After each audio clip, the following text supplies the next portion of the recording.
Hello guys, ഇന്ന് നമ്മുടെ special item എന്ന് പറയുന്നത് വാഴക്കൂമ്പ് അല്ലെങ്കിൽ കൊടപ്പൻ ആണ് കേട്ടോ. നമ്മളിതിങ്ങനെ വളരെ സിമ്പിളായിട്ട് തോരൻ വെക്കുക എന്നുള്ളതാണ് കേട്ടോ ഇന്നത്തെ നമ്മുടെ റെസിപ്പി. അപ്പോൾ നമുക്ക് എന്തൊക്കെ ഇൻഗ്രീഡിയൻസ് വേണമെന്ന് നോക്കാം. വാഴക്കൂമ്പ് അല്ലെങ്കിൽ കൊടപ്പൻ, വാഴക്കൂമ്പിൻ്റെ ആദ്യത്തെ പാളിയൊക്കെ നമ്മൾ പൊളിച്ചിട്ട് വെള്ള കാണുന്ന ഭാഗത്തോട്ടാണ് നമ്മൾ എടുക്കുന്നത്. പിന്നെ പയർ പുഴുങ്ങിയതാണ്, ചെറുപയർ തന്നെ വേണം. കൊച്ചുള്ളി 4-5 എണ്ണം വേണം. പിന്നെ നമ്മുടെ വെളുത്തുള്ളി 2-3 അല്ലി മതിയാവും. പിന്നെ പച്ചമുളക് 3 എണ്ണം വട്ടത്തിലരിഞ്ഞത്, മഞ്ഞൾപ്പൊടി 1 സ്പൂണ്, തേങ്ങ ചിരവിയത്, അതൊക്കെ നമ്മളുടെ കൂമ്പ് അരിഞ്ഞിട്ട് ആവശ്യാനുസരണം എടുക്കുന്നത്, പയറും തേങ്ങയും ഒക്കെ. പിന്നെ നമ്മുടെ എണ്ണ, വെളിച്ചെണ്ണ വേണം, കടുക്, ജീരകം പൊടി, ഉപ്പ്. ഇത്രയും സാധനങ്ങളാണ് നമുക്ക് ഇതിലേക്ക് ആവശ്യമുള്ളത്.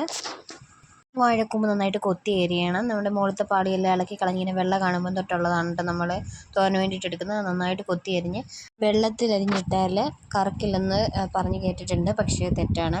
വെള്ളത്തിലിട്ടാൽ ഉറപ്പായിട്ടും കറക്കും. അതിന് പകരം വെള്ളത്തിൽ കുറച്ച് മഞ്ഞൾപ്പൊടി കലക്കിയിട്ട് അതിനകത്തിലേക്ക് അരിഞ്ഞിടുക, അല്ലെങ്കിൽ കഞ്ഞിവെള്ളത്തിലേക്ക് അരിഞ്ഞിടുകയോ ചെയ്ത് കഴിഞ്ഞാൽ കറക്കാതിരിക്കും. ഇപ്പോൾ തോരൻ എങ്ങനെ തയ്യാറാക്കുന്നതെന്ന് നോക്കാം.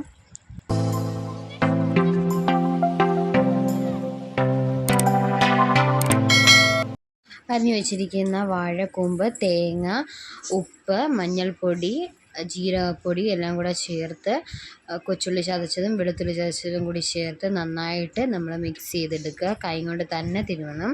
എല്ലാം കൂടെ നന്നായിട്ട് ഞെരടിയതിന് ശേഷം ഒരു പാൻ വെച്ച് അതിലേക്ക് എണ്ണ ഒഴിച്ച് കടുക് പൊട്ടിക്കണം കേട്ടോ.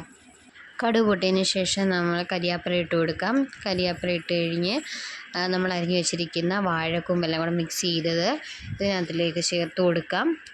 അത് നന്നായിട്ട് ഇളക്കാം. ഞാൻ ഇത് ഞെരടിയ സമയത്ത് മഞ്ഞൾപ്പൊടി ഇട്ട് കൊടുക്കാൻ മറന്നു പോയിട്ടുണ്ടായിരുന്നു, അപ്പോൾ ഞാനിപ്പം മഞ്ഞൾപ്പൊടി ചേർക്കുകയാണ്. നമ്മളിത് വെള്ളത്തിൽ അരിഞ്ഞിട്ടത് കൊണ്ട് തന്നെ ഇനിയും വെള്ളമൊന്നും ഒഴിക്കേണ്ട ആവശ്യമില്ല. വെള്ളം ഇച്ചിരി കയ്യിലെടുത്ത് കുടഞ്ഞാൽ മാത്രം മതി, അല്ലെങ്കിൽ അത് കുഴഞ്ഞു പോകും വെള്ളം ഒഴിച്ച് കഴിഞ്ഞാൽ.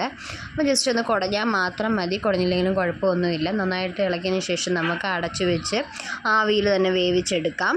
ഈ ഒരു സമയത്താണ് നമ്മൾ വേവിച്ച് വെച്ചേക്കുന്ന പയറിട്ട് കൊടുക്കേണ്ടത്. എൻ്റെ പയറിട്ട് കൊടുക്കുന്ന ആ ഒരു ഭാഗം മിസ്സായി പോയിട്ടുണ്ടായിരുന്നു. അപ്പോൾ നിങ്ങൾ ഈ ഒരു സമയത്തേക്ക് പയർ ചേർത്ത് നന്നായിട്ട് ഇളക്കി അടച്ച് ആവിയിൽ നമുക്ക് വേവിച്ചെടുക്കാം. ആവി കയറുമ്പോൾ തന്നെ ഇതിനകത്ത് നിന്ന് വെള്ളമൊക്കെ പുറത്തേക്ക് വരും. അപ്പോൾ ഇടയ്ക്കൊന്ന് ഇളക്കി കൊടുത്ത് നമ്മൾ ആ വെള്ളം ലോ ഫ്ലെയിമിൽ വെച്ച് വെള്ളമൊക്കെ ഒന്ന് പറ്റിച്ച് തോർത്തിയെടുക്കണം. ഇങ്ങനെ ഒന്ന് ചിക്കി എടുക്കണം നമ്മൾ കേട്ടോ. അതിനത്ര വെള്ളം എല്ലാം നല്ല പൂർണ്ണമായിട്ട് പറ്റണം. ആ രീതിയിൽ ലോ ഫ്ലെയിമിൽ വെച്ച് ഇങ്ങനെ എടുക്കണം.